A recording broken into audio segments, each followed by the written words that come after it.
மதுரை நரசிம்மத்தேவன் பேசுகிறேன். தமிழ்நாட்டில் நேர்மையான அரசியல்வாதிகள் இது வரைக்கும் தமிழ்நாடு பார்க்காத ஒரு ஆள்னு பார்த்தா எம்ஜிஆருக்கு அப்புறம் அண்ணாமலைஜி அவர்கள் மட்டும்தான். ஏன்னா அவர் நேர்மையாக கை சுத்தமாக போராடிக்கிட்டு இருக்காரு பிஜேபியில்.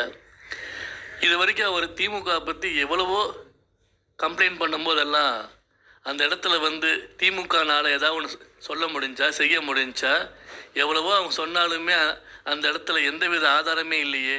அவங்க செய்கிற ஊழல் உண்மைதான், அதுக்கான மாற்று வழி எதுவுமே அந்த இடத்துல கிடையாது. அதனால தான் அவங்க எல்லாருமே அமைதியாக இருக்காங்க. இவ்வளோ தூரம் அண்ணாமலை ஓங்கி ஓங்கி அடிக்கும் போதெல்லாம் ஏன் திமுகனால் ஒன்றும் எந்திரிக்க முடியல? ஏன்னா அவங்க மேலே ஏகப்பட்ட ஊழல் இருக்குது. கழிப்பறை ஊழல், டாஸ்மார்க் ஊழல், எல்லாத்துலேயும் ஊழல், மண் ஊழல், எல்லாமே ஊழல் தான். நேர்மையாக இருக்கிறவன் தமிழ்நாட்டில் வாழவே முடியாது. இப்போ நான் அண்ணாமலைக்கு இருக்க நெருக்கடியெல்லாம் பார்க்க போனோம்னா ரொம்ப ஆச்சரியமாக இருக்குது. பிஜேபியிலே அண்ணாமலைக்கு நெருக்கடி வரக்கூடிய வாய்ப்புகள் இருக்குது அந்த இடத்துல. ஏன்னு கேட்டால் திராவிட கழகம் மாதிரி அண்ணா திராவிட கழகமும் ஒரு ஊழல்வாதியான கட்சி தான். ஏன்னா அங்கேயும் ஊழல் இருக்குது, ஊழல் இல்லாமல் அங்கேயும் இல்லை. ஏன்னா தமிழ்நாட்டில் காலங்காலமாக ஆண்ட கட்சி ரெண்டு தான், ஒன்று டிஎம்கே, ஒன்று ஏடிஎம்கே. எம்ஜிஆருக்கு அப்புறம் அந்த கட்சி வேறு மாதிரி போயிடுச்சு. அந்த இடத்துல ஊழல் தான், ஊழல் இல்லாத கட்சியே கிடையாது. இந்த ரெண்டு கட்சிகள் தான் மாபெரும் ஊழல்வாதிய கட்சிகள். ஏன்னா எத்தனையோ ஜாதி கட்சிகள்லாம் இருக்குது. அவங்க எல்லாருமே தன்னுடைய சமுதாயத்துக்காண்டி போராடி கொண்டுட்டு தான் இருக்காங்க, போராடுறாங்க. பாவம் அவங்களாம் எந்த குறை சொல்லவே முடியாது, போராடிக்கிட்டே இருக்கிறாங்க, தன்னுடைய சமுதாய மக்களுக்காக போராடுறாங்க. ஆனால் இந்த டிஎம்கே ஏடிஎம்கேலாம் தன்னோட குடும்பத்துக்காண்டி போராடிக்கிட்டு ஊழல்வாதிகளாக தமிழ்நாட்டில் இருக்காங்க. அண்ணாமலை ஓப்பன் டாக்காகவே சொன்னார், அதிமுக பிஜேபியோட ஒன்றா சேர்ந்தா என்னுடைய பதவியை நான் ராஜினாமா செய்வேன்னு சொல்லியிருக்காரு. ஆனால் அதே மாதிரி இப்போ நேற்று அண்ணாமலைஜி பத்திரிகை நண்பர்கள் கேட்கும்போது திரும்பி அதிமுக பிஜேபியோட சேர்ந்தா நீங்கள் என்ன செய்வீங்கன்னு கேட்டதுக்கு நான் சொன்னதை தான் செய்வேன். நான் அதிமுக பிஜேபியோட ஒன்றா சேர்ந்தா என்னால் எந்தவித பிரச்சனை வராது, நான் என்னோட பதவியை ராஜினாமா செஞ்சிடுவேன்னு சொல்லியிருக்காரு. இதெல்லாம் பார்க்கும்போது தமிழ்நாடு மக்கள் ஒன்றே ஒன்று தான் யோசிக்கணும், ஒரு நேர்மையான அரசியல்வாதி தமிழ்நாட்டில் வாழவே முடியல. ஏன்னு கேட்டால் பிஜேபி இந்தியாவே ஆட்சி ஆளுது.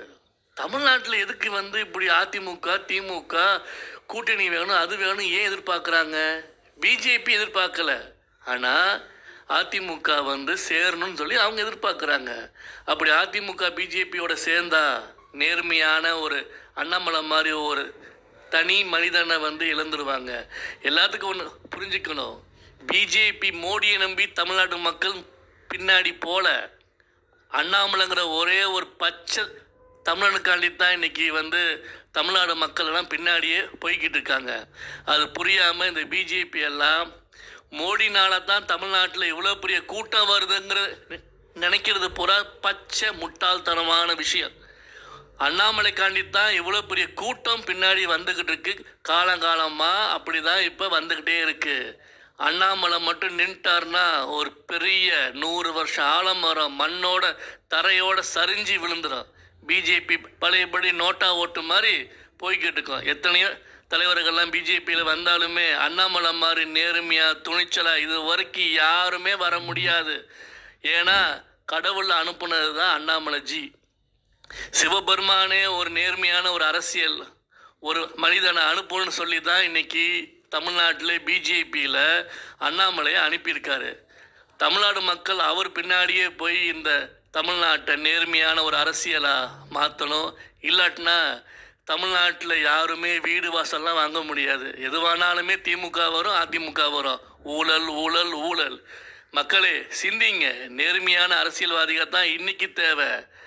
கரப்ஷன் மக்கள் தேவையில்லை, கரப்ஷன் அரசியல்வாதி தேவையில்லை. நேர்மையான ஒரு காவல் அதிகாரியாக இருந்து தான் வேலையை தூக்கி வீசிய நேர்மையான ஒரு மனிதனை அண்ணாமலை மாதிரி ஒருத்தர் வந்தால் போதும். தமிழ்நாடு எம்ஜிஆர் அன்னைக்கு இருந்த மாதிரி இன்னைக்கு அண்ணாமலைனால மாறும்.